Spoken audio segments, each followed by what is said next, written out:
Então, boa noite mais uma vez, bem-vindo a todos e a todas, né? Então, hoje é a nossa segunda aula, nós vamos ter aqui um bate-papo, vai ser mais um bate-papo mesmo, porque o que que eu pensei? A gente fazia uma coisa que fosse um pouco mais interativa, e nada melhor do que trazer experiências. E a gente deu uma sorte que o Rômulo, que é um dos nossos convidados, alunos aqui, né? Que vai ser o nosso professor, falando da experiência dele com teatro de rua, eu pedi a ele que fizesse uma breve explanação do trabalho dele, que também a gente vai trocando um pouco as experiências, né? Até que depois a gente organize a apresentação da Mara.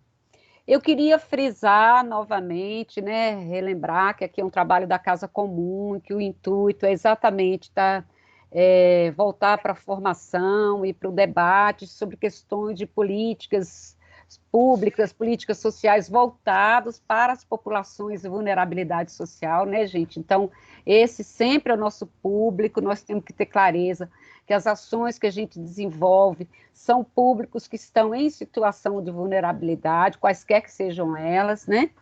E que então a nossa ação ela é uma ação transformadora. Todos nós aqui, todos e todas nós, estamos aqui na perspectiva de uma ação que transforme, né? Uma ação transformadora, muito coadunado com a perspectiva aí da economia de Francisco e Clara e da perspectiva do humanismo que norteiam as orientações, não só da Casa Comum, da PUC, né, da Arquidiocese, enfim, né, dos princípios que norteiam a própria Igreja Católica.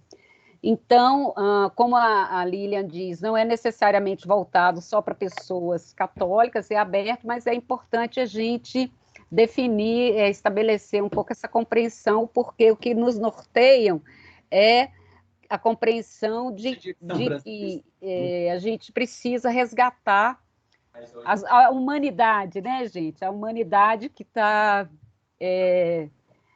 que nessa perspectiva de um capitalismo cada vez mais expropriador, né, o humano passa a não ter relevância. E aí, como é que a gente vive em sociedade, como é que a gente vive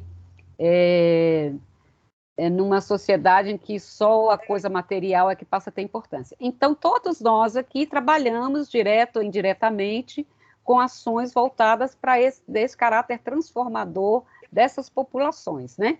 E lembrando, então, que o princípio da casa comum é exatamente propiciar uma formação nesse sentido. O Rômulo, então, gente, vou apresentar rapidamente o Rômulo, pelo que ele me falou aqui, né, que eu conheci agora. Vocês estão me vendo, né? Ainda não, eu não estou Eu não vendo. estou conseguindo. Só está me ouvindo? Não está me vendo, não? Você tá, tá uma tela meio escura, assim, Rômulo. E fechou a tela. Estou com todas as luzes. Tá, mas dá para me ouvir, que aí eu Ah, falo. agora eu vi Vou sua perder entrada tempo. da sua casa, não é isso? Ah, Isso, agora. isso. Então você Então, viu. o Rômulo, ele é o primeiro dia que ele está aqui, e ele vai falar rapidamente, antes da Mara falar, estou esperando a Mara se organizar.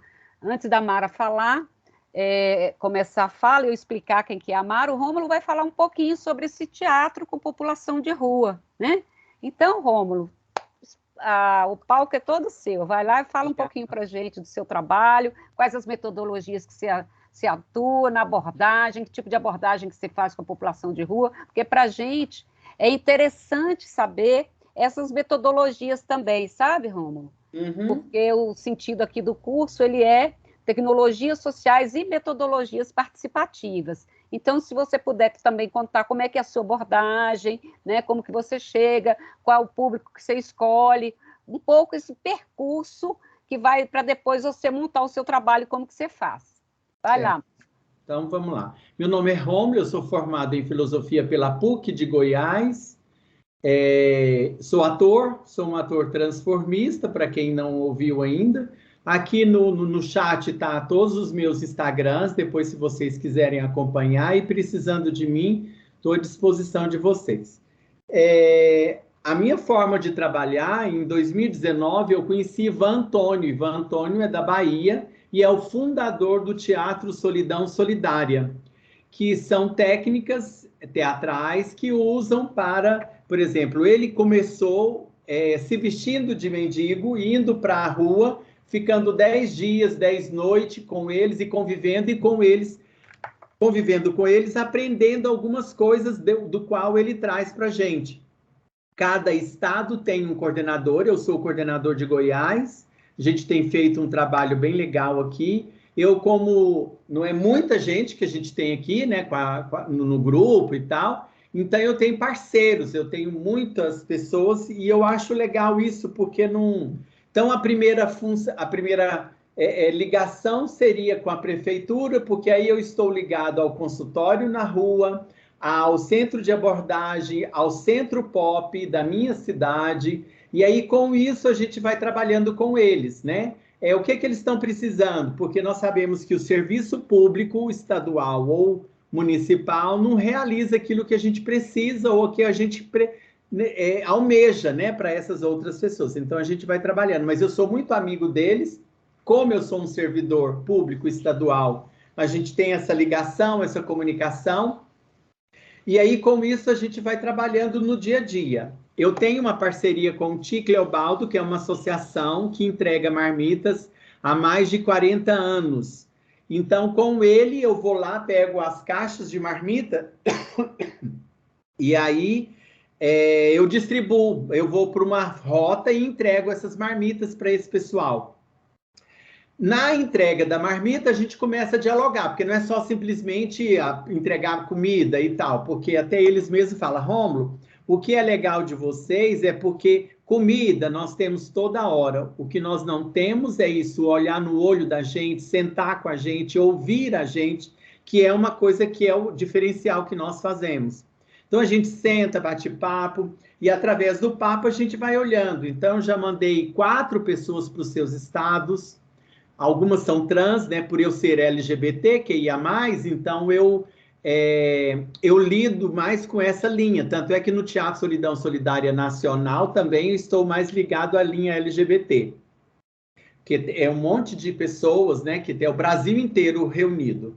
E aí a gente trabalha, vai acompanhando. Não, eu quero sair da rua, não, eu quero internar. E aí, com esse cabedal de parceiros, a gente vai trabalhando e vendo, não, vamos ali, liga para fulano, ou conversa com ciclano, e aí a gente vai acompanhando essas pessoas. Nesse trabalho de 2019 até 2022, eu conheci uma casa que chama Metamorfose, é uma casa religiosa evangélica, né? Porque as pessoas não abrem muito para a gente, então a gente está crescendo devagarzinho, cuidando devagarzinho, e ela abriu as portas para mim. Então, toda terça-feira eu tenho uma aula específica que eu levo ideias filosóficas, exercícios cênicos e convido outras pessoas para mostrar, para trabalhar esse empoderamento, porque o que acontece? Muitos deles são pessoas boas, por traumas, complexos, feridas, e aí isso está na técnica do Teatro Solidão Solidária, que é se perdoar, se amar e se aceitar, que aí é o que a gente vai trabalhando para eles superar essa rua. E aí eu acrescentei mais uma coisa, teatro deles, para eles e com eles. Tanto é que amanhã eles vão fazer uma cena lá linda, já fui numa casa, parceira minha, locamos as fantasias, eles vão lá estar fazendo a cena, porque é teatro deles, para eles e com eles. E com isso eles vão criando. Eu quero um emprego, eu quero voltar para minha família, minha filha que está lá, meu filho, minha mãe, meu pai. E aí eles vão crescendo, claro que tem vários que não querem sair da rua, ou ficam um tempo e depois volta para a rua de novo, né? Mas aí a gente tem esse espaço onde nós podemos levar cultura, teatro, arte cênica, filosofia, né? Conteúdos legais, e eu só levo professores da Universidade Federal, da Católica, que são meus amigos e que trabalham nessa área humanista, e aí vai trazendo essa nova identidade para eles, mostrando que eles podem ser ouvidos, podemos olhar no olho do olho e ouvi-los, e ouvindo a gente percebe que isso é o maior carinho que eles têm, né? que ele fala, não, aqui a gente é aceito como a gente é, não tem que mudar, né? Por lá ser uma casa evangélica, eu tenho visto que eu tenho feito isso. Porque a imposição do evangélico tradicional é muito grande e tal, e aí eu fui entrando devagarzinho e tal. Hoje eu tenho um espaço lindo, que até a pastora, foi no dia da eleição, ela me chamou para tomar um café, eu fui lá, e ela foi falar, olha, a mudança que anda acontecendo aqui nesta casa depois que você entrou.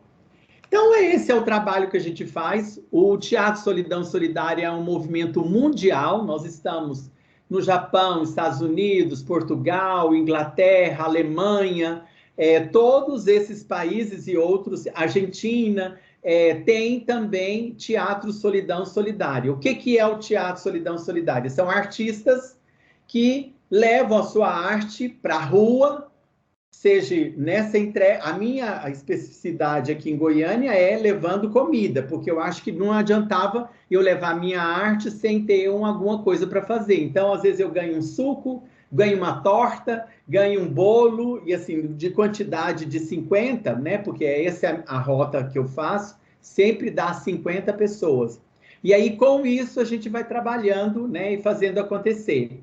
Por último, agora, então, nós fechamos, eu como sou da cultura, o secretário de Cultura do Estado, né, tem uma área linda lá no prédio, e eu falei, mas por que a gente não faz alguma coisa aqui, secretário? Eu falei, Romulo, é o que eu mais queria. Falei, então posso pensar? Pode. E aí nós temos a feira que chama Jornada da Solidariedade. O que é essa feira da Jornada da Solidariedade? E aí eu já estou terminando.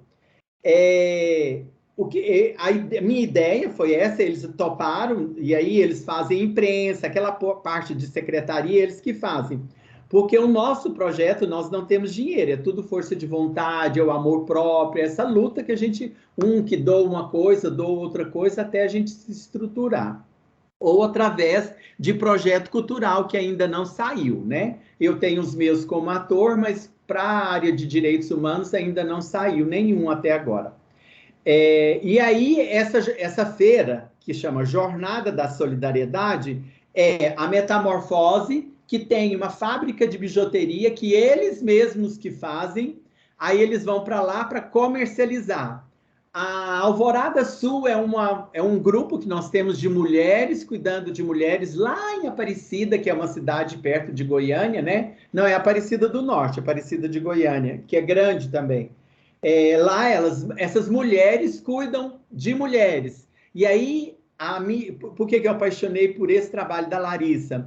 Porque ela quer levar o empoderamento. Então, esses dias, eu fui lá, fala sobre empoderação e como faz. Aí eu vi um quintal cheio de abacate, de pé de abacate. Eu falei assim, gente, olha aqui, o tanto que vocês são, né? A gente tem que abrir a mente da gente. Vamos começar a comercializar? Hoje, essa mulher que era dependente do marido, era sofrida por causa de um monte de outras coisas que não dá tempo da gente explicar aqui, ela vive desse abacate que ela tem lá na casa dela.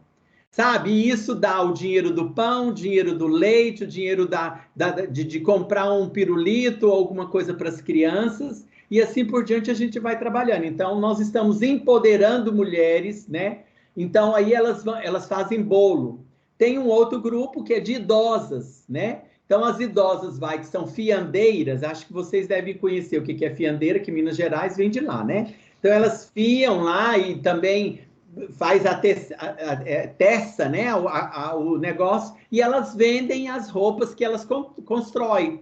Então, tudo isso. Tem uma outra senhora que é mãe de duas meninas que são geek, né? Uma cultura geek que vocês também já devem saber o que é. Uhum. E aí, o que ela faz? Ela tem a stand dela, onde ela vai comercializar as coisas que ela produz, que as meninas produzem como geek. Eu tenho uma outra, aí já é mais elevado, né? Eu tenho uma outra loja que chama Ágape, que é da Igreja Católica, porque eu falei assim, gente, como católico, como que eu vou fazer? Preciso ter uma imagem, um terço, alguma coisa para ser vendido nessa feira. E aí essa empresa cuida, e aí bom porque ele me ajuda, ele auxilia em tudo nessas particularidades. Tem uma artista plástica que ela tem problemas de saúde, mas ela está lá com a gente, expondo as suas obras de arte e comercializando. Na primeira, nós tínhamos doação de cachorro, mas só que essa não quis continuar mais. Mas assim, para vocês verem que é uma coisa aberta, né, para a gente estar aí acontecendo. Então, acho que é isso, que é mais ou menos isso. Eu convido vocês para estar no meu Instagram, que é o arroba, tá aí escrito, arroba T de teatro, T, ponto, Solidão Solidária Goiás, que é o nosso trabalho. Fico aqui à disposição de vocês para qualquer hora. Depois eu tenho transparências que eu posso mostrar foto, contando histórias, falando da problemática de rua mesmo, né? Que essa é a minha especificidade. Então é isso. Obrigado por me ouvirem. Obrigado. Muito obrigado, Rômulo. Você pode depois mandar pelo chat para a gente, que aí a gente até dá uma passada na próxima aula, faz rapidinho, 5 minutos, né?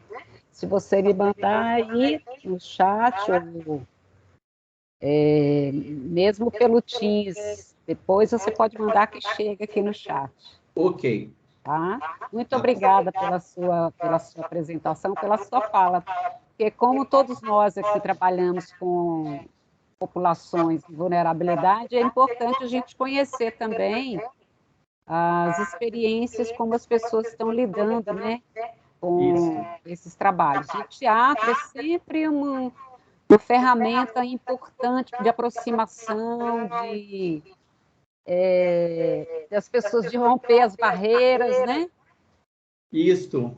Então, é uma coisa. E com a abre população. Caminhos, né? A arte cênica abre caminhos. Sim, e a população de rua, particularmente, é uma população. Eu já trabalhei há muitos anos atrás, numa cidade no interior aqui de Minas, chamada João Molevade, com populações de rua. E também essa abordagem que você tem que criar uma empatia, uma interlocução,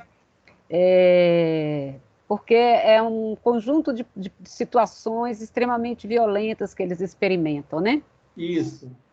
Mas muito obrigada pela sua participação. Okay. Gente, hoje a nossa conversa é com a Mara Eugênia, Mara Eugênia Gonçalves. A Mara é funcionária da Emater. Antônia, está me escutando? Estou te escutando. Isso. Ah, beleza. Você está me escutando? Tranquilo? Estou te escutando. Eu mandei algumas fotos, Antônia, desculpa interromper, pedindo perdão, desculpa a cada um dos participantes, mas Antônia, mandei algumas fotos e outros 2 filminhos pequenos, tá? Aí você fica a seu critério. Boa noite, gente. Estou aqui. Vou te apresentar, você fala um pouquinho, eu passo o vídeo, você só... Vou fazer o seguinte, eu te apresento, passo o vídeo e aí você pega o gancho para você ir falando. Enquanto isso, eu vou montando aqui para as outras apresentações, os outros vídeos e as outras coisas. Quando você quiser, você vai falando, Antônia, passa tal esse assim, assado. Eu já vou deixar aberto aqui na minha máquina, tá? Então, gente, a Mara, vou ler aqui um pouquinho do currículo dela, né? Só um minutinho. Vou abrir aqui. A Mara é minha colega de graduação, viu, gente? Nós formamos lá na Fafiche, lá nos anos 80. É socióloga também, né? A Mara, além de socióloga, ela é formada em Geografia e História. Ela é extensionista rural da Emater, né? E também já trabalhou em projetos do INCRA. E hoje ela é coordenadora regional metropolitana de apoio à implantação, cooperativismo. Não, Antônio, eu já fui também. Eu já fui também. Hoje eu estou extensionista em Riacima, isso. Extensionista, então vai corrigindo aí, né? Nossa, tem um monte de coisa aqui. Enfim, ela sempre trabalhou. Hoje você é conselheira do CODEMA no Rio Acima também? Em Rio Acima? Exatamente, do CODEMA do Rio Acima e do Várzea das Flores. Então, a Mara, ela tem muita experiência. Aí eu pedi a ela que falasse um pouco para a gente. Primeiro, qual que é o trabalho da Emater, né? A Emater tem muitos trabalhos de extensão rural, trabalha com muitas comunidades. Então, eu pedi a ela até para fazer um pouquinho, explanar um pouco sobre o que é a Emater, e depois ela trabalhar um pouco sobre as experiências que ela tem com os grupos de produção, com as coisas de cooperativismo, enfim, o trabalho que ela faz na Emater, com mulheres principalmente, né? Ela falar um pouco também. E aí Isso abriria, mesmo. Como seria uma aula mais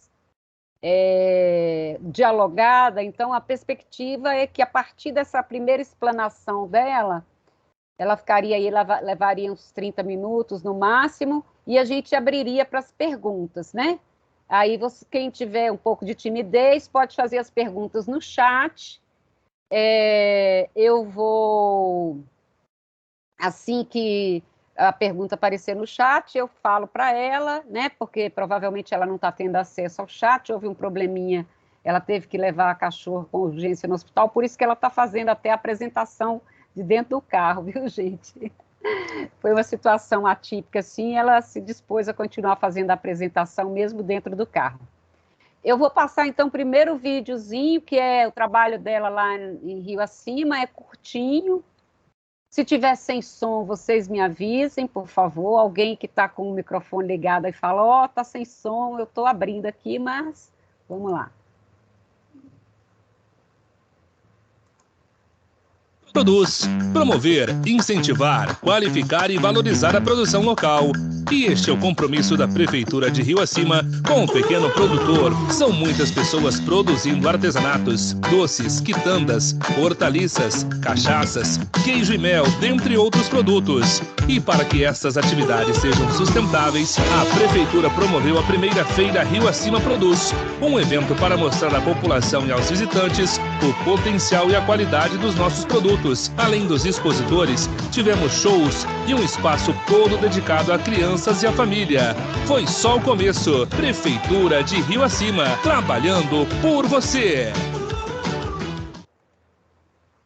Um pouquinho de propaganda de Rio Acima não faz mal, não. Vai lá, Mara. Enquanto eu coloco, você pode ir falando um pouco da sua experiência. Tá bom. Gente, boa noite. Eu espero que vocês não fiquem nem tímidas nem tímidos.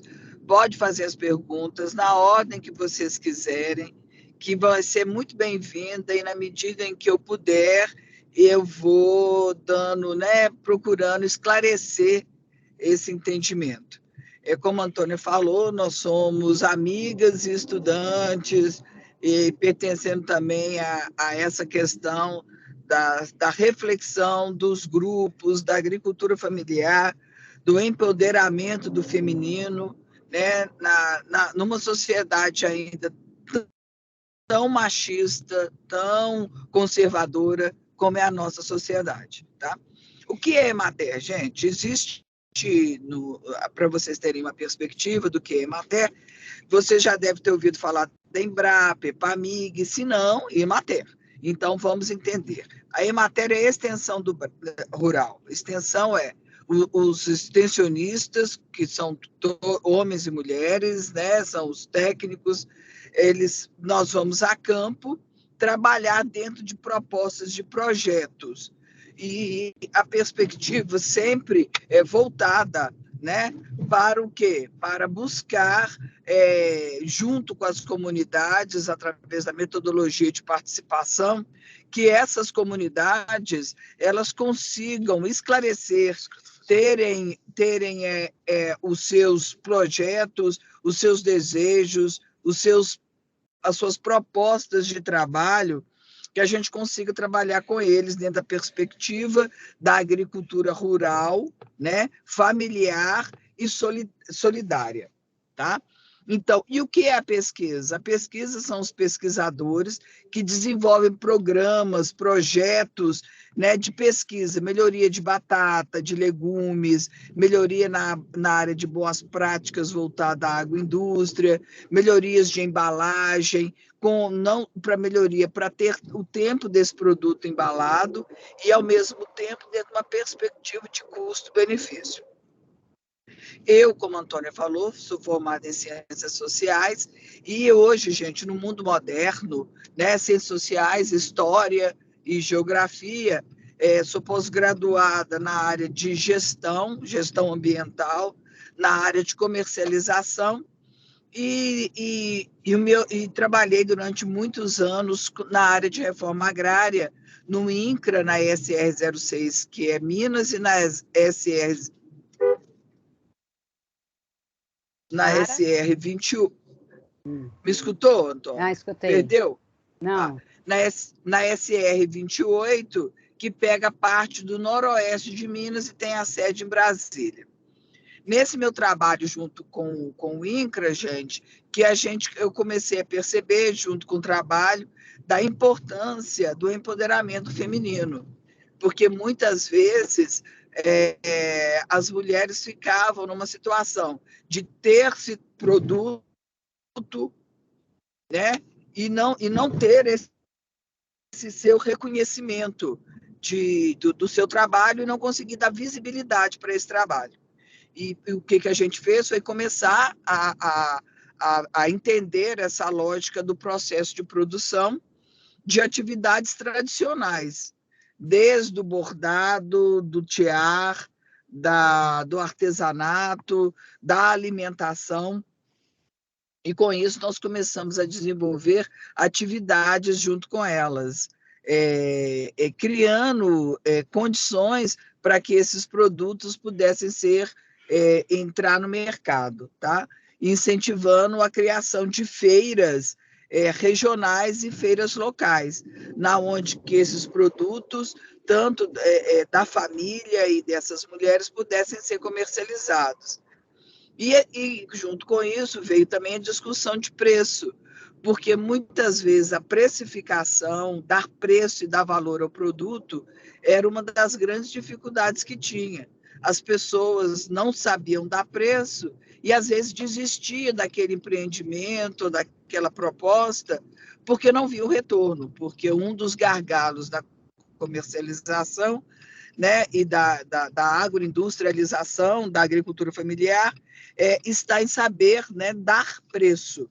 E é uma área que eu gosto muito, sabe, gente? O pessoal gosta de falar, Mara, abusa de mim. Eu falei, pode abusar, me jogo nisso, que é uma área que eu gosto bastante, desde a agroindústria disso. E com esse trabalho na reforma agrária, essas famílias elas começaram a redescobrir esses valores tradicionais de cada região e começaram a trabalhar e a desenvolver. Com isso também, gente, a gente acabou desenvolvendo e trabalhando em conjunto, né, com outros colegas também, a discussão do associativismo e do cooperativismo. Por que essa ação é importante? Porque eu trabalho individualmente, você é fraco. Você trabalhando de forma coletiva é igual aquela metáfora chinesa. Se você é fraco quando você tem um pedaço de bambu, qualquer um te quebra. Na medida em que você forma uma toceira com bambus, dificilmente você é quebrado, dificilmente. E essa é a perspectiva que a gente sempre trabalha com a discussão do associativismo. Eu não vou aqui delongar sobre a diferença entre um e o outro, mas é importante entender que sozinhos a gente tem que vencer as nossas barreiras de diferenças, de credo, religião, políticas, para que juntos a gente consiga organizar. E a cooperativa, o modo cooperativo, é uma das melhores formas que a gente tem hoje de desenvolver esse trabalho, porque vamos pensar, se você consegue fazer 10 queijos, vamos colocar assim, até muito, tá? 10 queijos, e você vai no mercado vender 10 queijos, de repente você não consegue um bom preço. Mas se você juntar com seus companheiros e companheiras e ir ao mercado de forma cooperativa, discutindo, tendo pessoas para te apoiar e vai vender 1000 queijos, você tem uma perspectiva de venda e preço muito melhor, de forma assim bem rústica.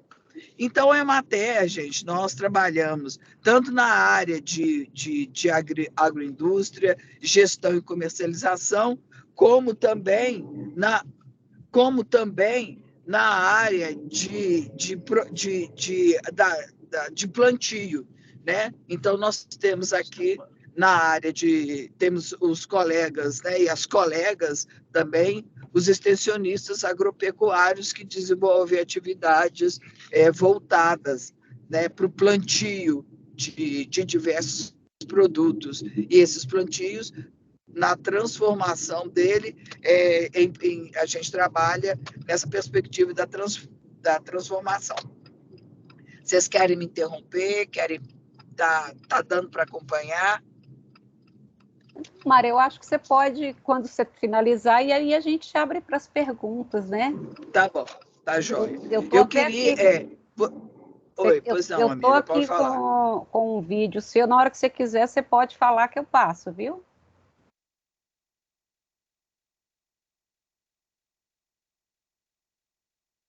Tá. Esse cogumelo, que é um produtor que a gente acompanha, o Gustavo, vamos colocar ele, aí aumenta essa questão. Vamos ver, pode tentar colocar os dois, Antônio.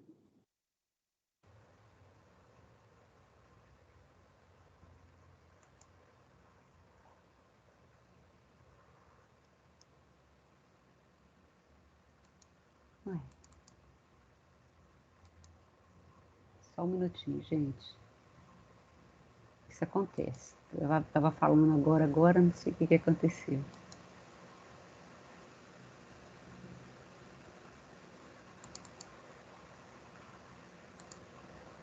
Depois, Antônia, podia passar cada foto para a gente ter mais ou menos uma fala delas, né, acompanhando. Deixa eu só ver aqui, não sei por que não está baixando o vídeo. Até há pouco eu abri ele antes. Só um minutinho, gente. Deixa eu sair daqui. Só um minuto.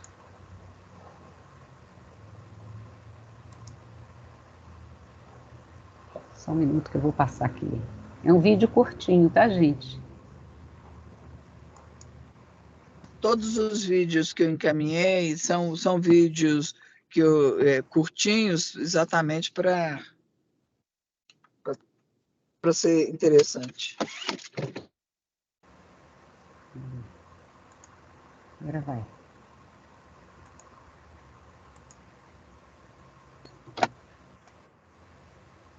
Riacima. Para quem não sabe, Riacima é um grande... a todos, a todas. Estamos aqui com Gustavo, produtor de cogumelo em Riacima. Para quem não sabe, Riacima é um grande produtor de cogumelos também. Ao fundo está o Felipe, nosso administrativo. Então vamos conversar agora com Gustavo, gente. Olá, meu nome é Gustavo, eu sou aqui um produtor de cogumelos e dentro de uma comunidade terapêutica, onde a gente procura acolher, tratar e reinserir pessoas com problemas de adicções e dependências diversas. No intuito aí de poder dar sustentabilidade a esse projeto, nós cultivamos os cogumelos, tanto o shimeji quanto o salmão e o shimofuri. Gustavo, você comercializa seus cogumelos onde? Principalmente em Belo Horizonte, mas também aqui em Riacima, tem 2 restaurantes, Nova Lima também. É fácil? É uma produção que exige muita dedicação ou não?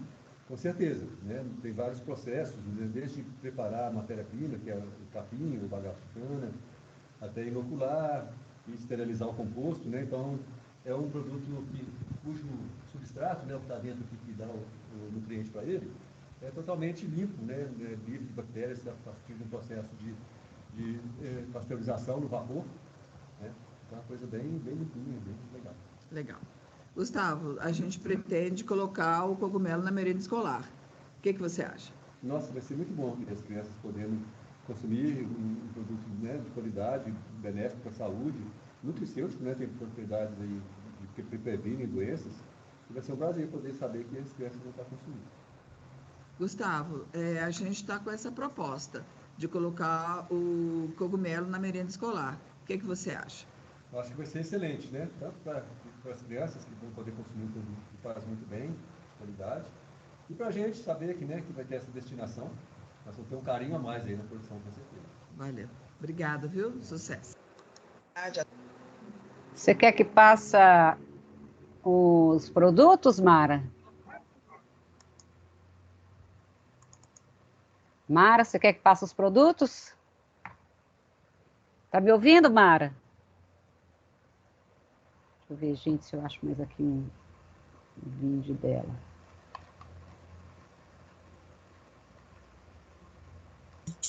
Eu cheguei em casa, Antônio, então Ai, que caiu delícia. ali.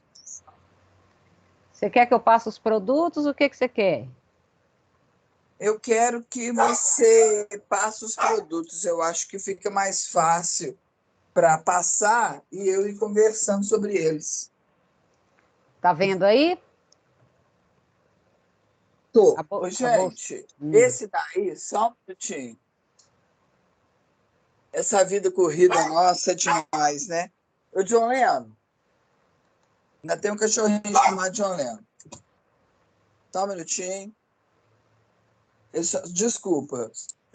Beleza. Pronto, agora estou tranquila. Ô, gente, esse exemplo aqui é um trabalho que é desenvolvido por esse grupo.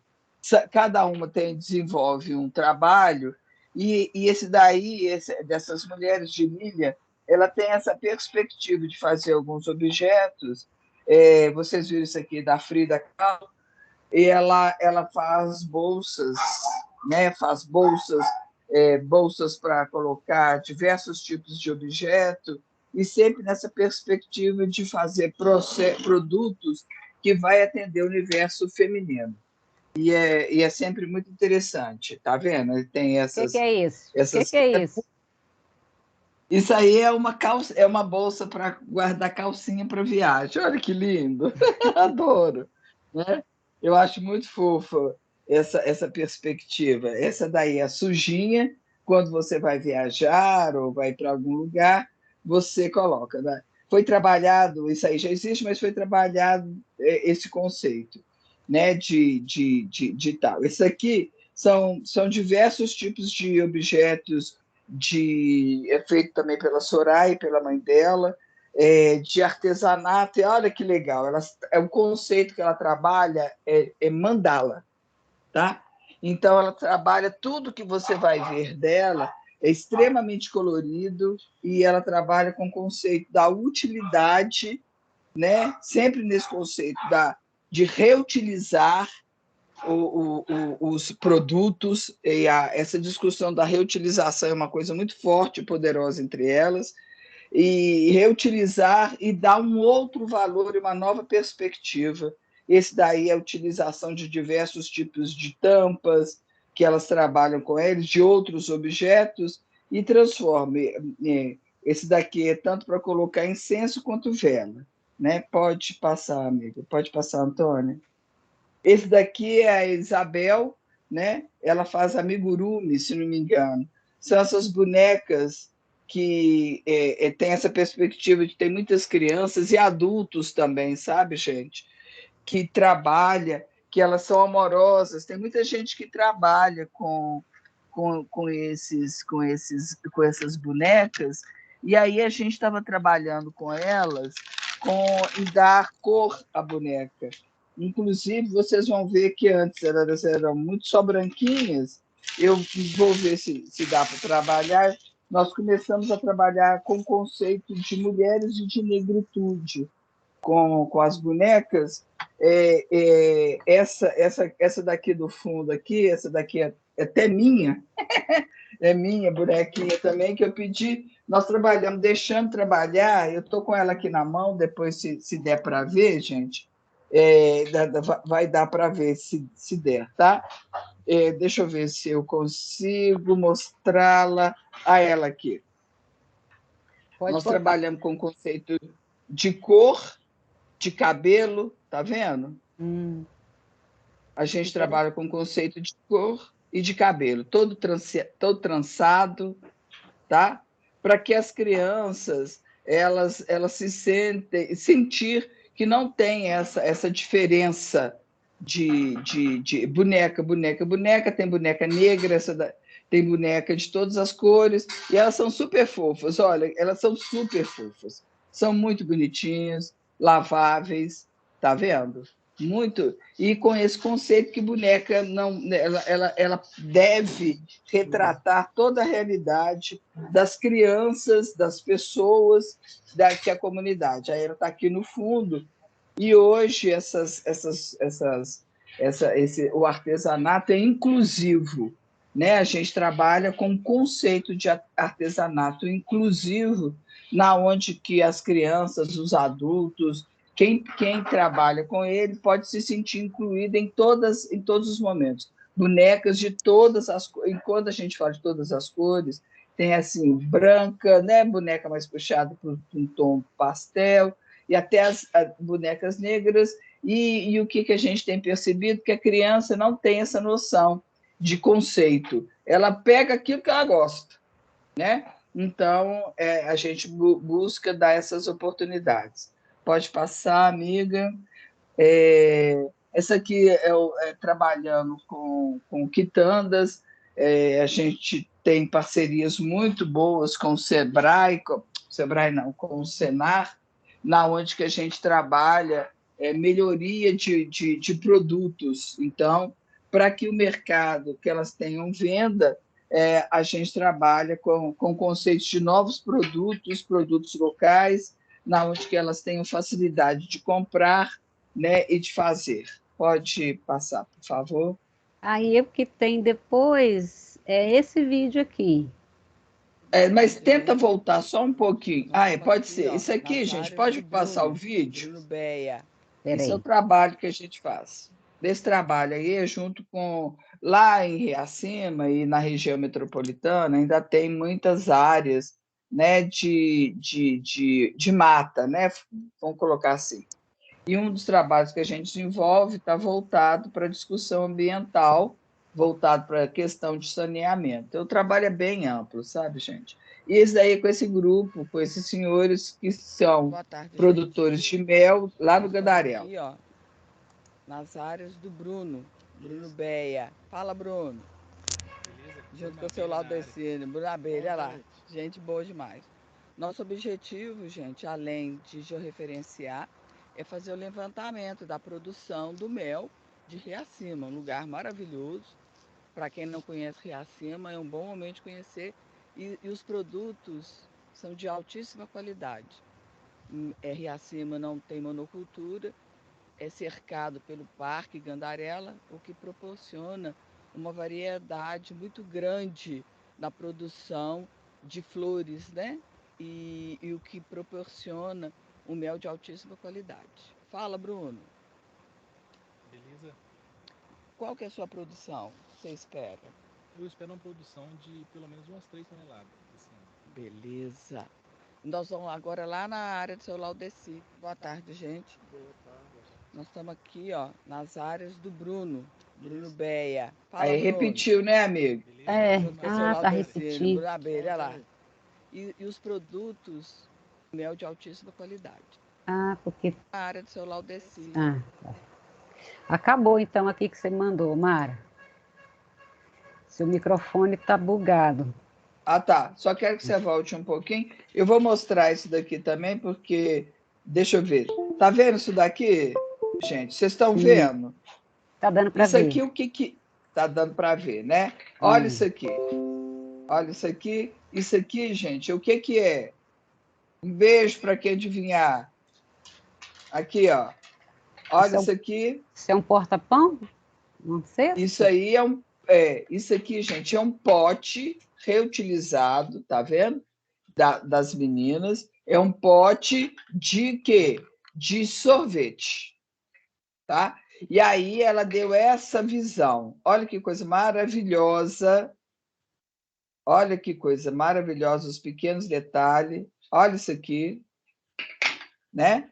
A reutilização e vende. Vocês não acreditam tanto que vende. E é para um grupo bem variado de pessoas que compram, tá? Olha esse acabamento aqui.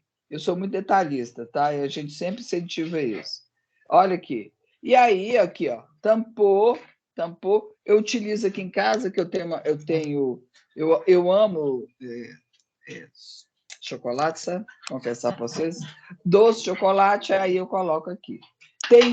pode ser colocado o quê? Tudo que você imaginar, você pode colocar aqui. Né? Sabe? Só um minutinho, cachorrada, dá licença, muito obrigada pelo apoio. Desculpa aí. Tudo que vocês imaginarem, existe essa perspectiva quando você trabalha com artesanato, inclusão e reutilização. Olha, essa discussão ela é muito forte, muito poderosa, né? Porque você mesmo dentro de casa, você pode criar um conceito de utilizar e, ao mesmo tempo, você pode criar outras questões. Muito bem, Mara, você quer que as pessoas... Sim, eu quero. Eu acho então, que... Beleza. Gente, então, na verdade, a Mara, eu trouxe ela aqui, porque a Emater, eu tenho até um estudo de caso aqui, que eu costumo passar, que é resultado também do trabalho dos técnicos da Emater, né?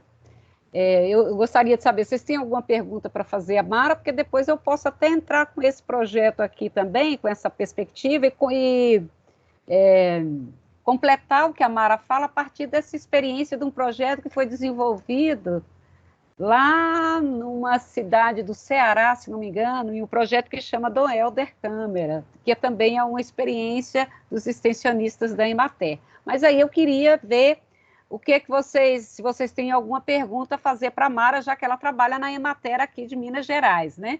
E com esses grupos de produção, né? Com a perspectiva que eu achei muito bacana, que é de você reaproveitar materiais, né? Então, se a gente pensar do ponto de vista da sustentabilidade ambiental, então não basta que a gente pense projetos que sejam voltados para comunidades em situação de vulnerabilidade, mas que incluam essas temáticas que são fundamentais. Vocês lembram, só rememorando, uma das coisas que o Daninho fala é que a produção solidária, a produção que se assenta desses princípios solidários, ele deve ser uma produção que seja ambientalmente sustentável, porque o planeta já não dá conta mais, né?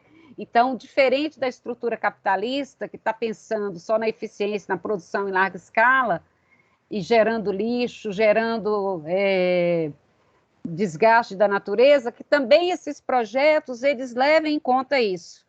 Um outro aspecto que me pareceu fundamental, que a Mara traz aí nas bonequinhas, que ela está falando da dimensão da inclusão, que é você discutir temáticas que são fundamentais, do racismo, da questão da negritude, né, gente?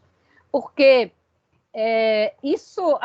o projeto, todos nós que trabalhamos com comunidades, o nosso trabalho é a produção, mas também é um processo educativo, não é? Então, aproveitar esses momentos para que essas discussões elas ganhem corpo, né?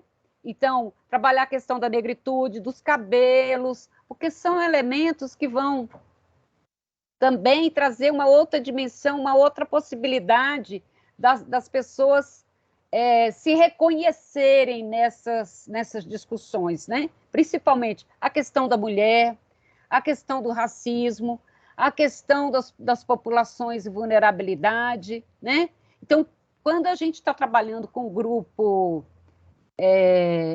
solidário, isso é parte constitutiva do nosso processo. Nenhuma metodologia que se preze pode desconsiderar esse processo educativo, muito na linha freiriana mesmo, né? Muito na linha do Paulo Freire. Então, que a gente está aqui montando o grupo de produção, trabalhando com adolescentes em situação de conflito com a lei, mas nós estamos trabalhando nessa perspectiva de tratar dessas temáticas que, inclusive, são temáticas que atravessam a vulnerabilidade, né? Observe a questão da negritude, a questão do racismo, é um elemento que atravessa todas as populações em situação de vulnerabilidade, não é? A questão da mulher, a condição da mulher já é uma condição de vulnerabilidade, né? Olha, o Adelson está fazendo a pergunta assim: boa noite, Mara. Em relação ao trabalho desenvolvido na Emater, gostaria de saber quais são os parâmetros a serem considerados para parceria junto aos agricultores? Por exemplo, a exigência de que seja monocultura ou delimitação de área de cultivo ou renda per capita do agricultor que será atendido? Algum outro parâmetro relevante? Isso é o Adelso que está te perguntando. Abre o seu fone, Mara. Obrigada, Antônio. Repete os parâmetros que ele colocou para mim falar de cada um deles, tá? Ele pergunta assim: a exigência de que seja monocultura ou delimitação da área de cultivo? Não.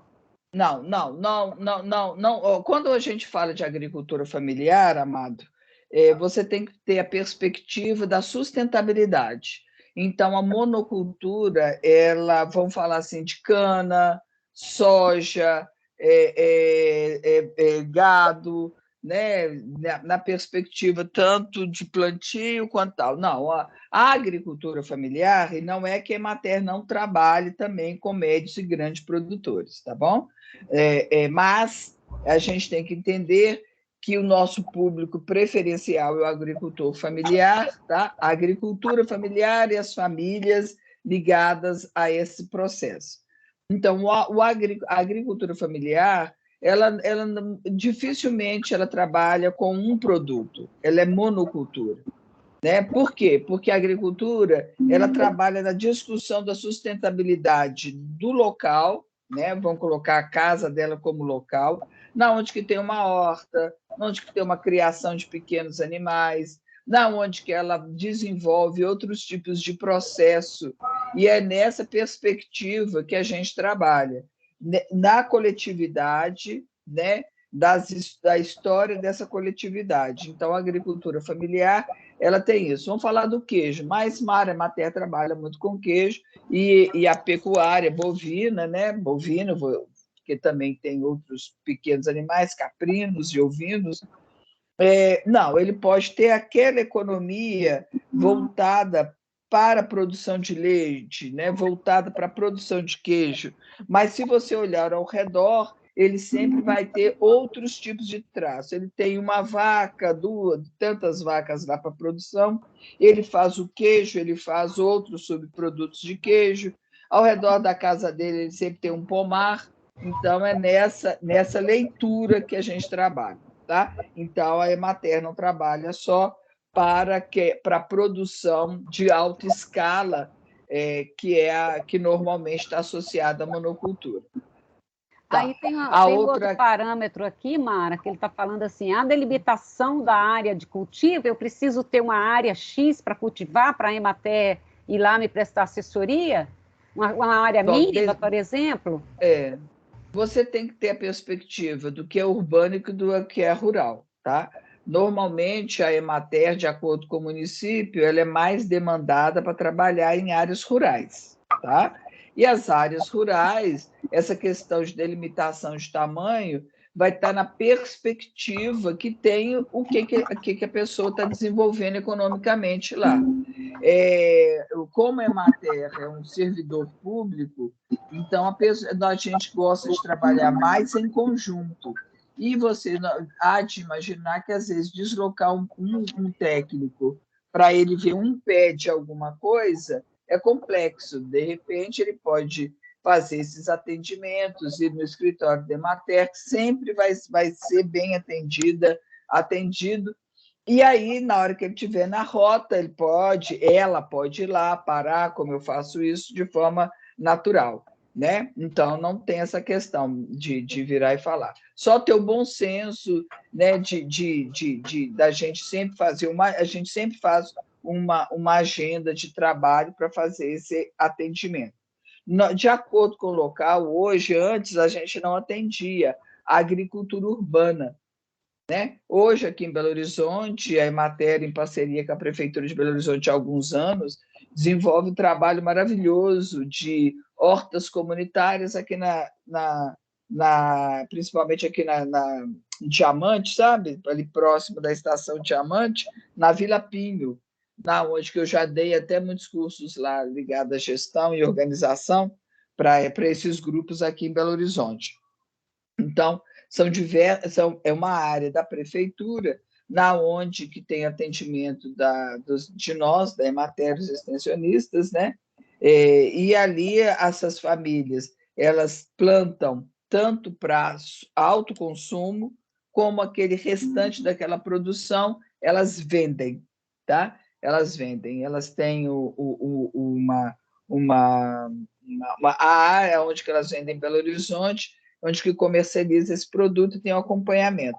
A nossa linha, principalmente ligado a esses agricultores, é orgânica ou voltada para uma produção sustentável e orgânica, ok? Mais alguma? Questão de renda per capita, ele está perguntando, o agricultor precisa ter por exemplo, ter uma renda per capita mínima para ser atendido? Não, essa questão da renda per capita, gente, não tem, porque muitas vezes hoje a gente vê muita gente tendo o refluxo, o retorno de muitas famílias às áreas rurais, né?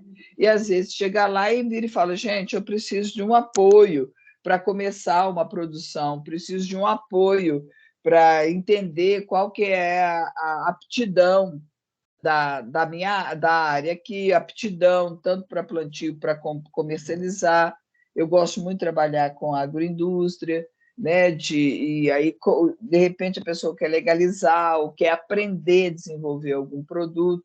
Então, você parte do princípio que muitas dessas famílias elas estão buscando ingressar no mercado ou estão querendo fortalecer e legalizar essa entrada dela no mercado, que é algo que a gente que é matéria, e eu gosto muito de trabalhar nessa área. Então, essa questão dele ter uma renda não faz parte da perspectiva do trabalho. No seu caso aí, você tem uma dimensão, então, quando é agricultura familiar, porque normalmente a agricultura familiar é pequena produção, né? Isso que você está dizendo, né? É mais ou menos. Tem diversos tipos de agricultura familiar, Antônio, e amigas e amigos, de acordo com a região, tá? A perspectiva de um agricultor familiar no Triângulo Mineiro difere do agricultor familiar da região norte mineira. A perspectiva do tamanho do módulo rural no norte de Minas tem local que é 100 hectares. 100 hectares. Tem locais em Minas Gerais que é 28 hectares, entendeu? Então, a gente tem essa perspectiva. E a lógica dos municípios e a lógica da agricultura, ela vai, vamos supor, no Triângulo Mineiro, é um local extremamente agrícola, né? Onde que você encontra ainda muitos assentamentos, né? Diversos, eu trabalhei 100% com eles lá. Então, o que acontece? Há diversos tamanhos de área que, dentro da perspectiva do INCRA e do local, adequa à sustentabilidade daquela família. Tá? Então, a gente tem que entender que em Minas são muitas, e as Gerais também, aonde que o próprio módulo do fiscal, o módulo do local de Minas Gerais, ele difere, e ele está ligado a diversos parâmetros para ele diferir, tá? Então, tem áreas em que é considerado pequena propriedade, 100 hectares. E imagina isso julgando para Minas, né? Para Belo Horizonte metropolitana é um susto isso, né? Tem outros lugares que é 28, tem outros lugares que é muito menor, que o módulo fiscal é 2 hectares, 4 hectares, né? Agora, tem algumas normas técnicas que eu não vou colocar aqui, que está ligado a alguns empreendimentos, né? Que algumas... O agricultor tem que ser igual a 4 módulos fiscais, que a Cefaz coloca ele como agricultor familiar em alguns locais. Está respondida, Adelson? Ficou muito técnico, não, né? Espero que não. Não, acho que não. Mas aí só ele tem que se manifestar. Ficou respondida, Adelson? Você quer abrir o microfone? Aqui, Mara, tem gente de fora de Minas, tá? Então, eu vi que tem de Goiás. Tem gente de fora de Minas. Mais alguma pergunta, gente? Eu sempre falo, gente, que vamos defender aonde que você tem Emater, defenda a Emater. A Emater é uma empresa pública que atende a agricultura familiar de forma gratuita, tá?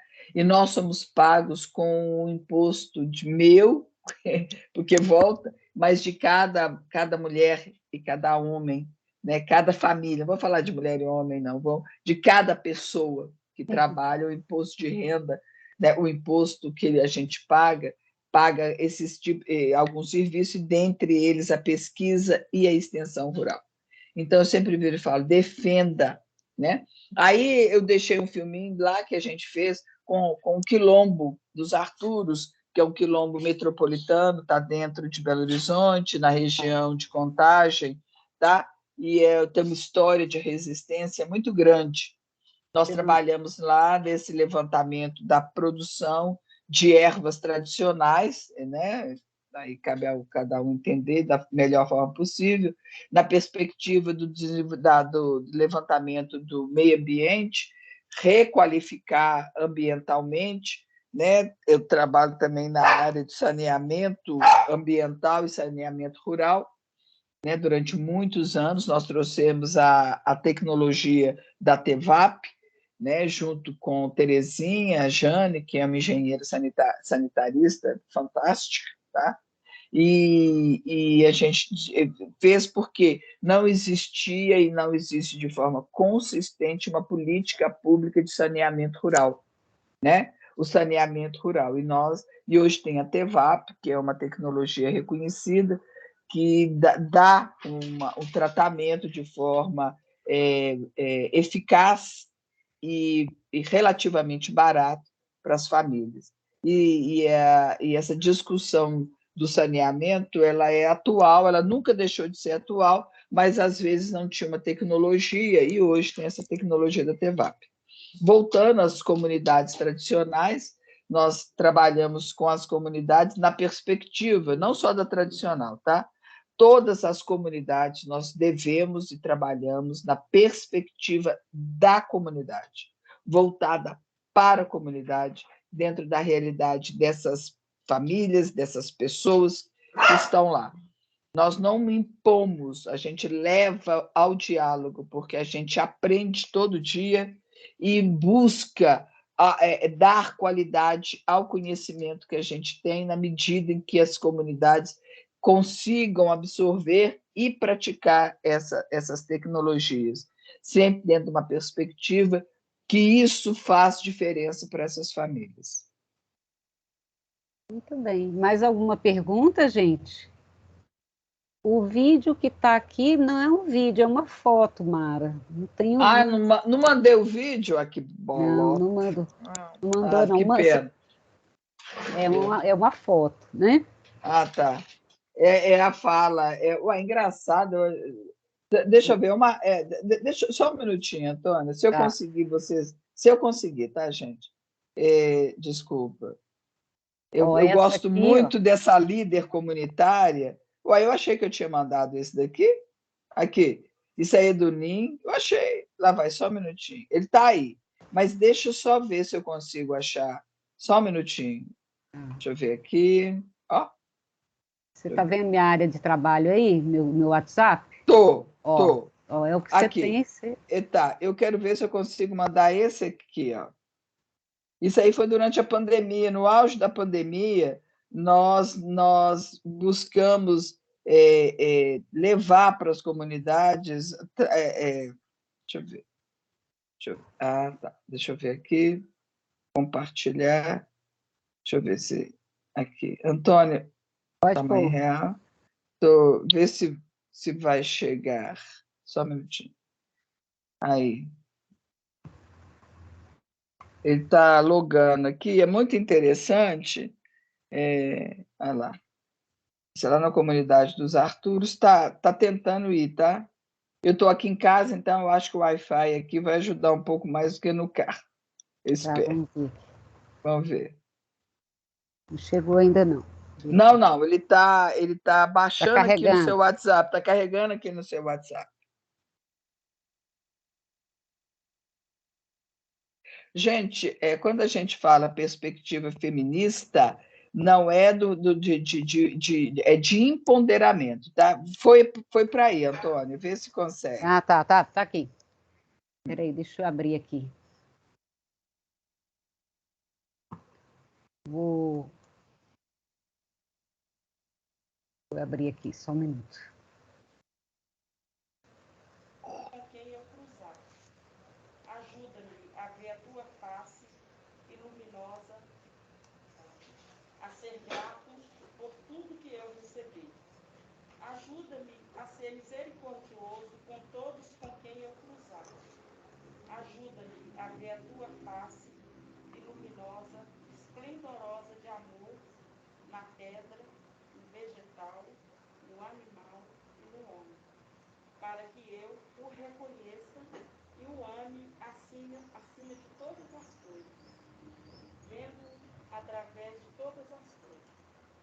Dá-me, ó Pai, o pão, o corpo a cada dia, e que a minha fé sustente meu espírito em todas as noites, e que seja feita sempre a tua vontade, e que eu cumpra o teu propósito, agora e na eternidade.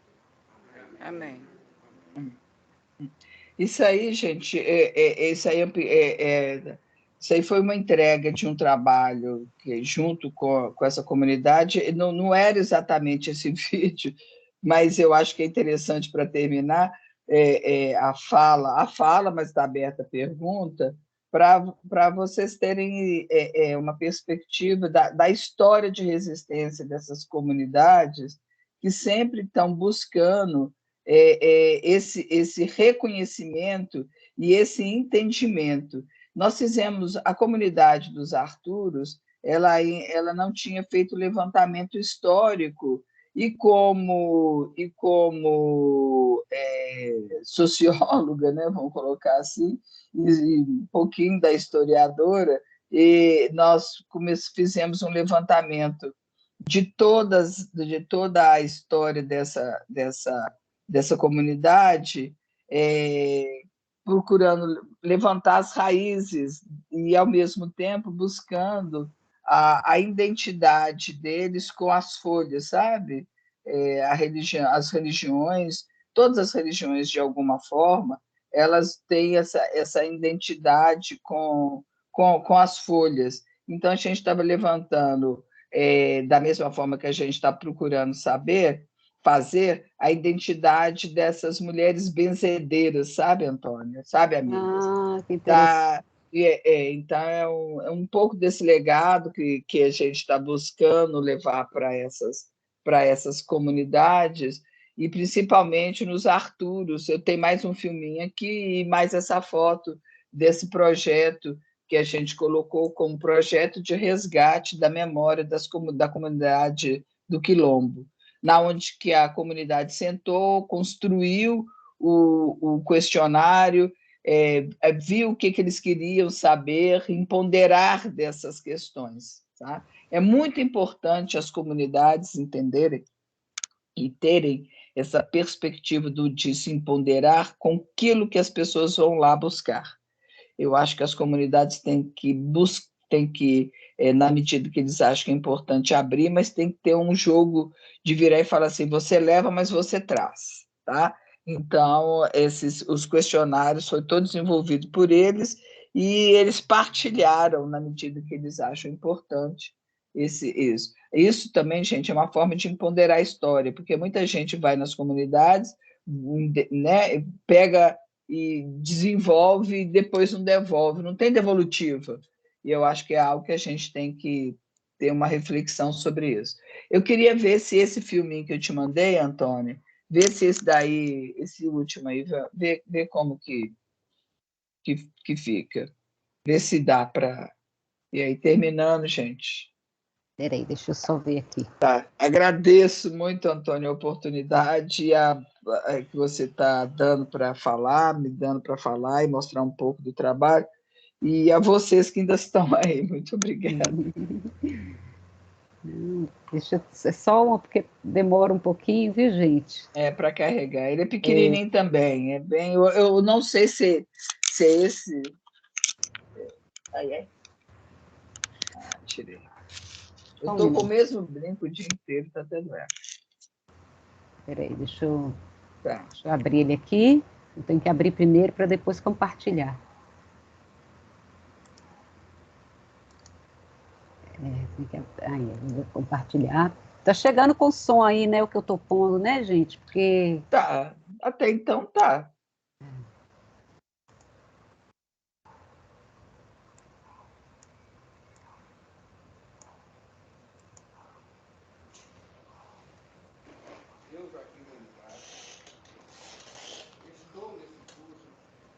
Ah, não é esse não, Antônio. né, não? Desculpa.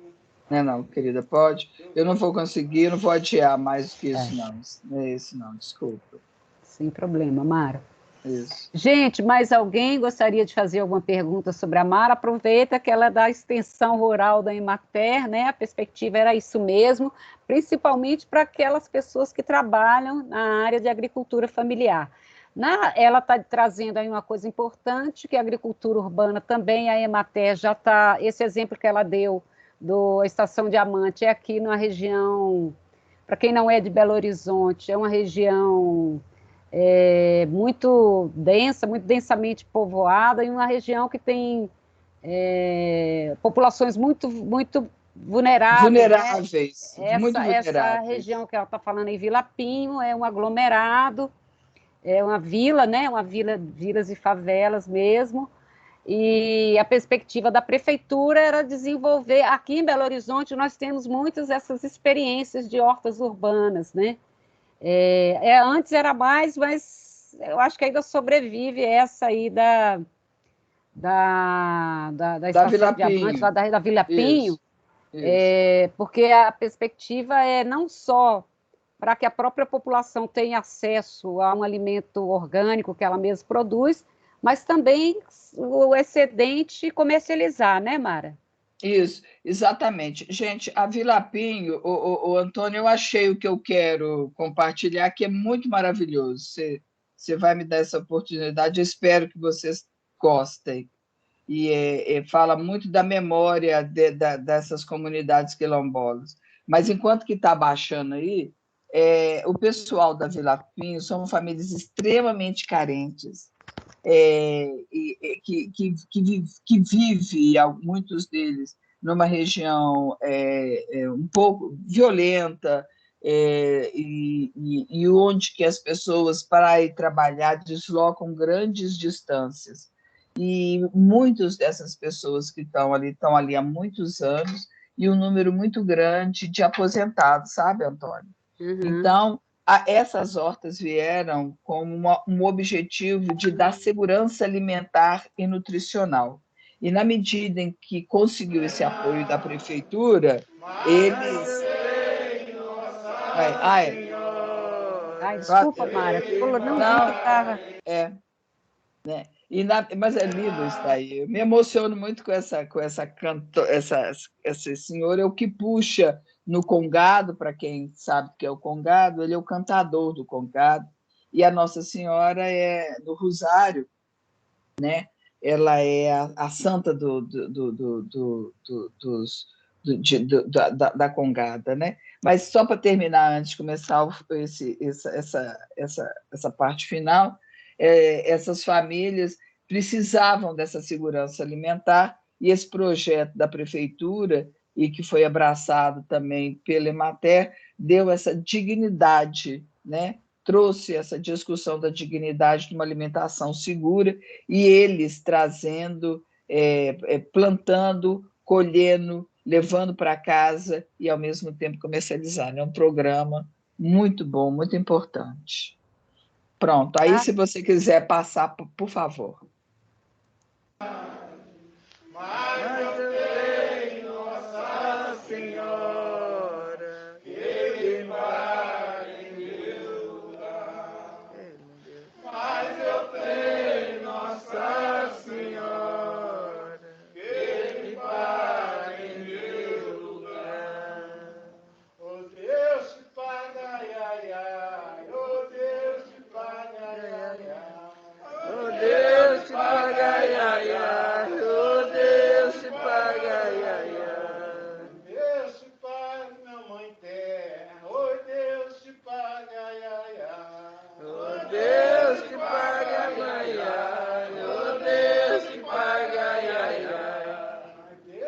pague, mamãe, água. Oi, Deus te pague, ai, ai, ai. Oh, Deus te pague, ai, ai, ai. Oh, Deus te pague, ai, ai, ai. Deus lhe pague, mamãe, água. Oh, Deus lhe pague, ai, ai, ai. Oh, Deus te pague, ai, ai, ai. Oh, Deus te pague, ai, ai, ai. Só para vocês terem ideia, toda a comunidade, as tradicionais e não tradicionais, elas entendem a importância da terra, da água, do ar e da vida em comunidade, sabe? E quando está louvando em forma de oração e agradecendo a Gaia, agradecendo, né, a Nossa Senhora, a representação desse sagrado, se a gente não defender, né, a água, a terra, não tem alimento. Se não tem alimento e não tem água de qualidade, não tem humanidade, né? E é essa simplicidade que às vezes as pessoas esquecem. Ninguém come prédio, né? Ninguém come carro, né? Nós comemos alimento e a diversidade desses alimentos está na agricultura familiar. Muito bem, Mara, gostei disso, é emocionante mesmo. E é importante a gente entender, gente, do ponto de vista da abordagem com as comunidades, como que é respeitar a própria, os elementos da cultura, os elementos da vivência dessa comunidade, né? Porque muitas vezes, quando a gente vai como técnico, né? Se a gente não tiver essa sensibilidade de saber que ali tem vivências plurais, diversas da minha e ricas, né? Potentes. Então, isso eu acho que é um ponto central para quem trabalha também toda e qualquer metodologia, e toda e qualquer tecnologia social, ela tem que partir do pressuposto de que o outro, ele é um ser dotado de conhecimento, né? Nós estamos ali de experiências que são significativas para ele. Então, um momento desse, você está dizendo aí, é uma cantoria, mas é também uma expressão daquilo que se compreende do que é a produção, né? É produzir preservando a terra, é produzir como algo que é uma dádiva, né? Então, isso é que é interessante a gente entender, porque muitas vezes nós chegamos, principalmente quando são técnicos, às vezes, formados na cidade, né, que não compreende essa diversidade, essa pluralidade. E é importante porque no próprio processo de troca, de aprendizado, se a gente não compreende, provavelmente nosso trabalho vai ficar incompleto ou insatisfatório, né? Alguém gostaria de perguntar mais alguma coisa para a Mara? Fazer mais alguma colocação, gente? Aproveitem. Tem alguém aí da agricultura familiar? Que trabalha com agricultura familiar? Adelso, você trabalha com agricultura familiar?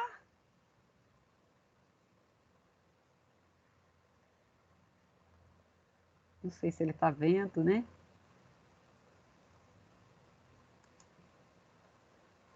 A gente tem aqui um exemplo, vou só dar uma passadinha rapidinho aqui no...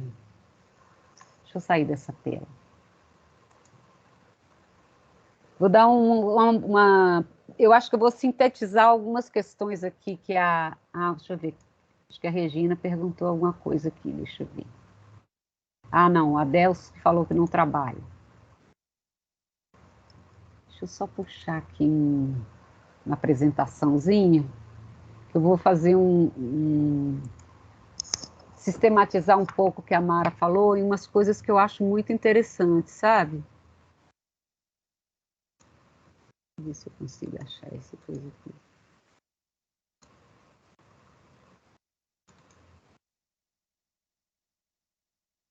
Deixa eu ver se eu puxo a apresentação.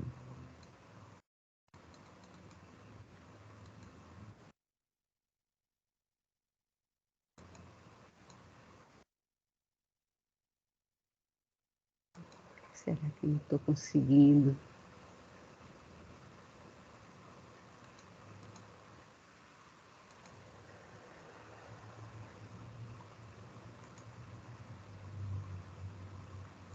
Só um minuto, gente.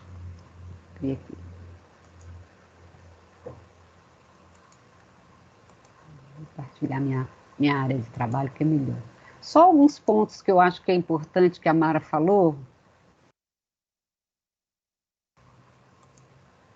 que estava sintetizado mesmo num trabalho que eu acompanhei desse projeto aqui, é um texto que ele é muito interessante. Vou abrir aqui. Vocês estão vendo minha área de trabalho aí, gente, o PowerPoint? Tá dando para ver aí? Tá, Mara? Alguém que está aqui na tela, tá vendo a minha área de trabalho, gente? Sim? Sim. Estou sim, Antônio. Tem um V aí em azul, né? Isso, né? Aqui. Então, o que a Mara está... Estamos. Beleza. O que a Mara está trazendo aqui, que é importante a gente só reforçar sistematizando, né? Isso aqui também é um trabalho, o projeto Dom Helder é um trabalho feito por técnicos da Emater, que eu já disse para vocês. Deixa eu ver se eu vejo qual que é a cidade aqui. Não, eu não estou lembrando aqui qual é a cidade, vocês me desculpem, porque é tanta coisa que eu... Mas é lá no Ceará. E aí tem os pontos que a própria orientação da Emater, quando você vai trabalhar com essas comunidades, né? Com a agricultura familiar. Pensar a participação. O que é a participação? Né? É um processo que ele é indispensável ao trabalho desenvolvido junto à comunidade e grupos excluídos, né? Então, qualquer trabalho que vai se fazer com populações excluídas, com populações vulneráveis, é fundamental o processo de participação, porque isso vai implicar no envolvimento direto e ativo desses sujeitos em todas as fases do processo. Quando a Mara está dizendo lá, nós chegamos nos Arturos, ainda não tinha nenhum levantamento, que a gente conseguiu construir com eles, né? A Regina está falando aqui, ó, somente parabenizar. Sou de Contagem, conheço a comunidade dos Arturos. Fiquei muito emocionada com essa cantoria, porque meu pai era congadeiro e essas músicas são expressão da realidade e das verdades dele. Que lindo, Regina! Que depoimento... Bacana demais, né? Eu fico muito feliz. Que depoimento maravilhoso. Fico muito feliz. Fico muito feliz. É de emocionar mesmo, né? Então, é bom a gente ouvir isso, né, Mara? O coração da gente fica quente, né? É muito bom. Com certeza, com certeza. Então, é importante a gente entender essa dimensão. Observe como é que você toca numa dimensão afetiva também. Quando você está lidando com esse trabalho, né, gente, também é um trabalho de doação, não no sentido de que é uma dádiva, né, mas de que você está ali por inteiro. Você não pode estar trabalhando com a comunidade como se fosse um mero trabalho qualquer burocrático. Não, você tem que ter um envolvimento, porque há uma dimensão coletiva crucial nesse processo, que você tem que mobilizar essa compreensão do coletivo, né? O que a gente viu na aula anterior, que se o modelo da tecnologia convencional é um modelo muito assentado no indivíduo, na coisa da eficiência, aqui o coletivo ele passa a ser o ponto nodal. Cada um pode ter suas habilidades, como a Mara trouxe aqui, uma faz boneca, outra faz isso, outra faz aquilo, mas você tem uma perspectiva de trabalhar no grupo coletivamente, porque é isso que vai dar a diferença da inserção desses indivíduos, dessas pessoas, em outra perspectiva de mundo, numa perspectiva humanitária, né? Que ali não é o produto pelo produto, mas é a minha própria vivência que está se desenvolvendo ali com aquela produção. Se eu vou produzir um artesanato, se eu vou produzir uma agricultura familiar, porque aí eu vou compreender também o papel desse grupo, a importância dessa atividade que ela tem na minha vida e na vida das pessoas. Então, não há como se pensar nenhum projeto. Então, uma abordagem metodológica, não é nem uma metodologia que a gente vai ver depois, tipos de metodologia, mas uma abordagem central à questão das tecnologias sociais é a participação daqueles sujeitos com os quais a gente está trabalhando. Então, a gente tem que criar possibilidades junto com eles de como construir, né? Como é lógico que eu tenho o meu saber, né? Que eu tenho a minha experiência, mas a experiência de quem está ali, ela é crucial para se incorporar a essa troca que nós vamos realizar, né? Então, não há aqui aquilo que o Danilo fala, não dá para você chegar com um modelo e trazer esse modelo para aplicar. Ah, eu tenho um caso ali que deu certo. Não, porque ali as metodologias, é importante que elas sejam compartilháveis. Por exemplo, Regina trabalha com o tipo de público e com o tipo de ação que eu trabalho. Então, a metodologia que ela desenvolve deu certo, apresentou resultados, mobilizou a comunidade.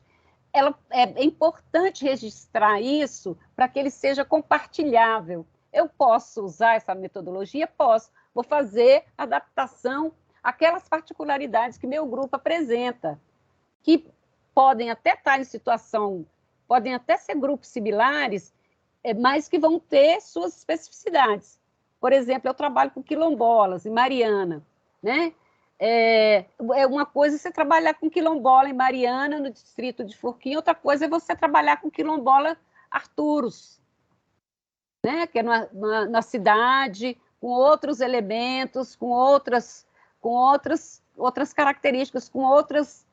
Tem a demanda para o conhecimento quilombola, isso é importante. Tem um ponto comum, aquilo que a gente estava dizendo. Por que o processo de produção coletiva é um processo educativo? Porque traz também essa dimensão. Quando eu estou falando de quilombola, eu tenho que recuperar o que isso significa, né? Qual que é essa experiência desse povo, a resistência, a questão da ancestralidade. Então, eu tenho nos Arturos, eu tenho essa dimensão da identidade quilombola, da ancestralidade, tenho lá em Mariana, tenho. Mas como é que isso se constitui, por exemplo, lá em Mariana, você tem uma imbricação de quilombolas com indígenas, você tem, lá eles fazem produção de hortas, produção de queijo, produção de pedra-sabão, de coisas de pedra-sabão, que os Arturos aqui produzem outras coisas. Os Arturos, inclusive, faz a festa do Congado, tem os encontros, né? Muitos trabalham. Então, você tem essa perspectiva da participação e do fato de ser quilombola, então, discutir o que é ser quilombola, né? E como que a gente vai trabalhar essa perspectiva dessa produção considerando essas especificidades? Se eu tenho um adolescente em situação de conflito com a lei, como que a gente vai construir a partir também da própria inserção desse sujeito nesse processo de construção? Aí é que está, né? O que vai nos unir em termos de metodologia é pensar que não há tecnologia social sem participação dos sujeitos que estão ali presentes, né? Sim, é o que a Regina está falando, cada comunidade com as suas realidades. Então, o trabalho tem que ser dentro da realidade de cada um, né? Mas é preciso considerar. Por quê? Porque a participação ela vai propiciar o desenvolvimento de habilidades, de recursos cognitivos. O que é isso? De capacidade de aprendizagem, de compreensão das coisas, né? De modos de fazer condizentes com os elementos da cultura e das identidades das pessoas envolvidas no projeto ou nas ações. Então, à medida, por exemplo, que a gente vai discutindo o que é ser quilombola, né? Como é que é essa história? A gente recupera essa história, não na dimensão do sofrimento. Nós tivemos algumas questões lá nos quilombolas, em Mariana, da dificuldade de identidade, porque parece que é uma coisa muito penosa, que foi lá dos escravos e não sei o quê. Aí a gente reorganiza essas memórias para dizer do que isso significa em termos de identidade e de riqueza. Por quê? Os quilombos foram resistência. Só que na cidade, como que a pessoa da cidade vê o quilombola? Vê de forma pejorativa. Então, você cria um sentimento de que eu não quero ser excluído. A mesma coisa, a gente ouviu isso com alguns grupos indígenas que a gente trabalhava, que os adolescentes indígenas que não estavam aldeados, eles não queriam ser chamados de indígenas por causa do estigma, do preconceito que tem na sociedade. Então, como é que a gente... Então, veja bem, essa questão das identidades, quando a gente está trabalhando com esses grupos, a gente tem que reorganizar essa própria compreensão. Ué, por que você não quer? Não quero ser indígena porque a sociedade acha que indígena é isso. Sei lá, dos quilombolas, parece que é uma coisa... Não, aqui os Arturos não têm isso, porque eles já têm uma formação identitária muito forte, essa questão do congado, da coisa que é um elemento marcado, mas desses quilombos rurais, então, quando a gente está trabalhando de maneira participativa, a gente recupera esses elementos da memória coletiva, esses conhecimentos, e vai, então, construindo. Vou trabalhar com um grupo de produção, vou trabalhar com agricultura familiar, vou trabalhar com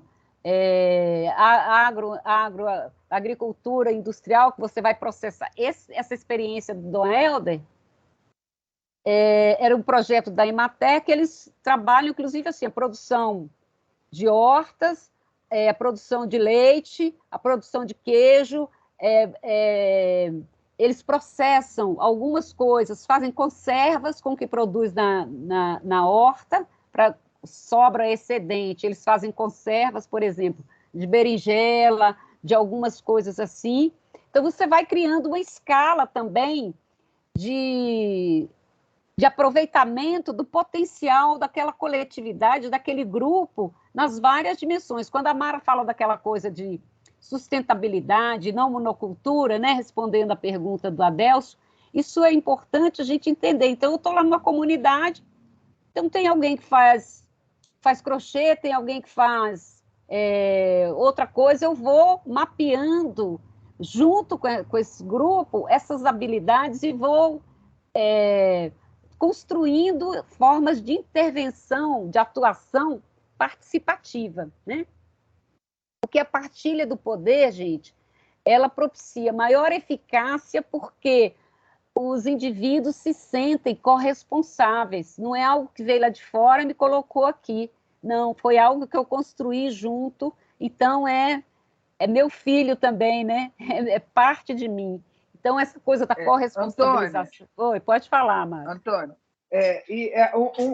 uma das questões na hora em que você está colocando que o jovem, né, não aldeado, ou que teve que sair da aldeia, teve que sair da comunidade dele para ele aprender, né, ler, escrever, dentro dessa perspectiva, é a mesma coisa que nós vivemos junto com os assentados da reforma agrária.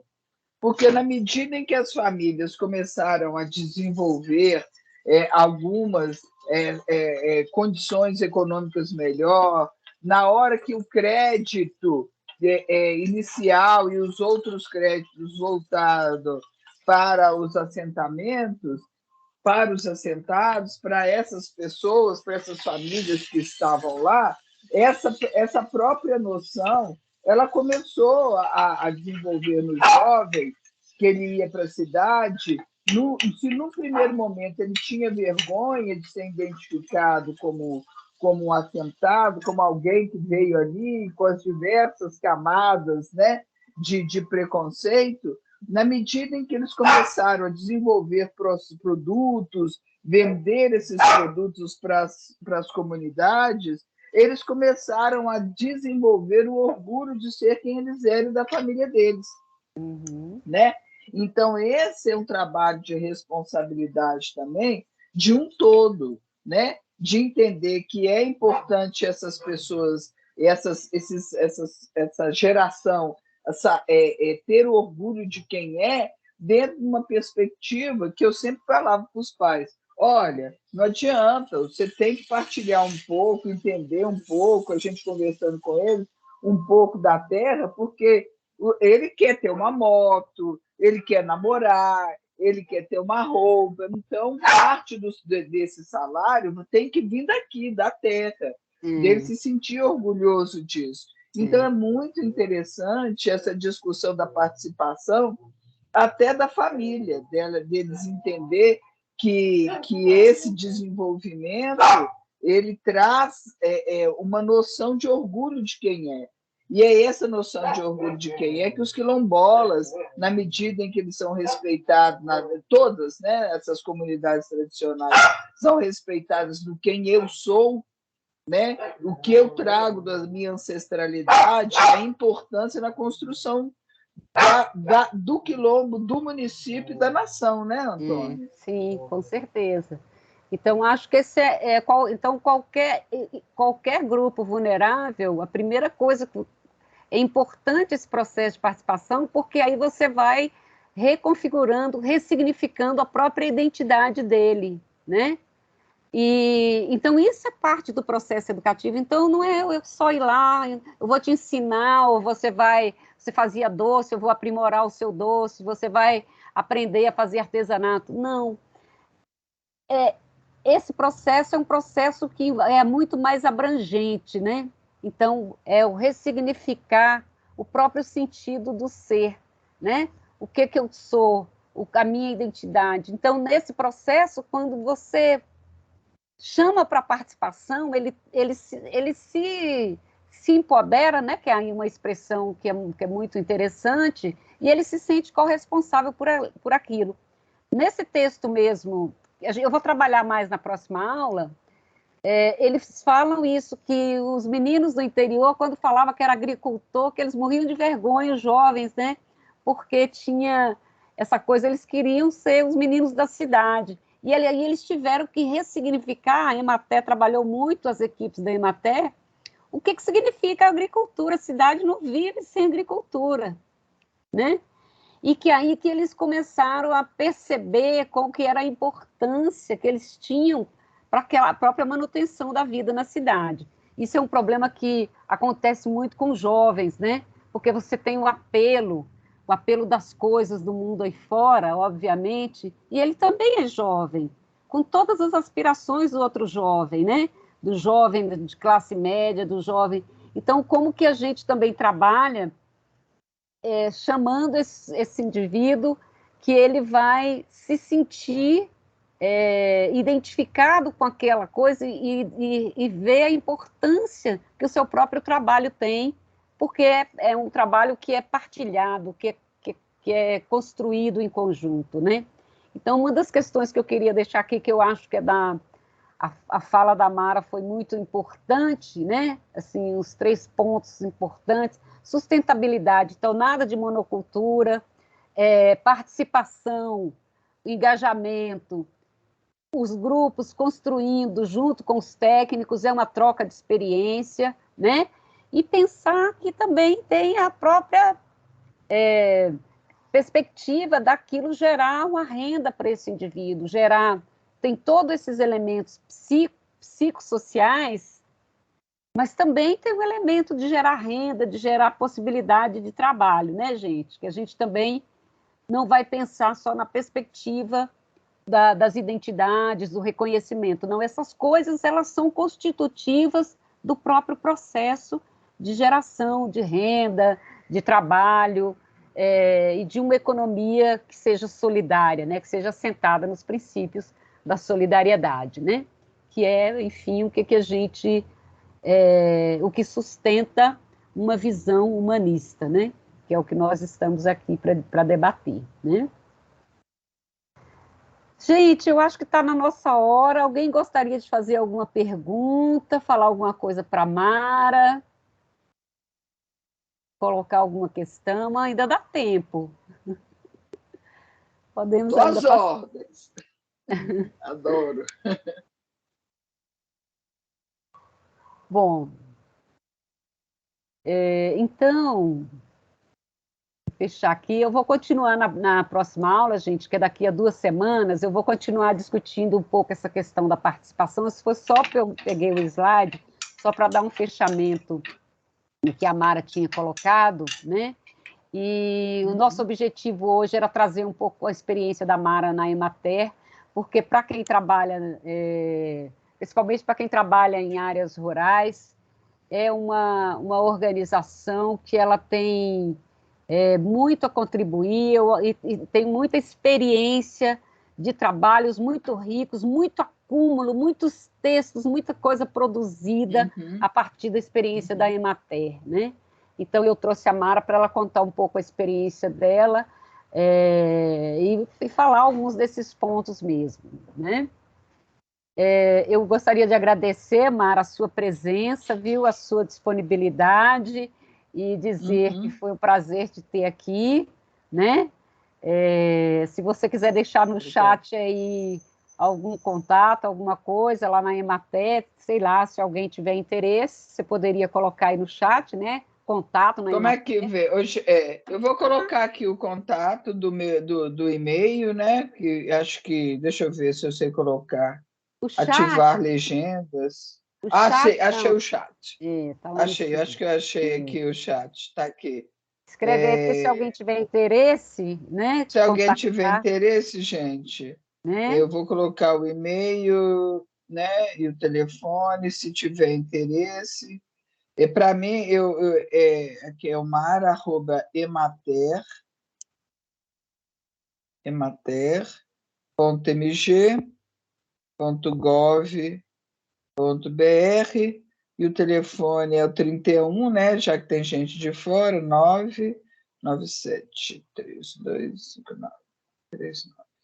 Tá? Estamos aí na medida em que vocês acham que a gente pode contribuir e, de repente, passar para, né, ver essa perspectiva.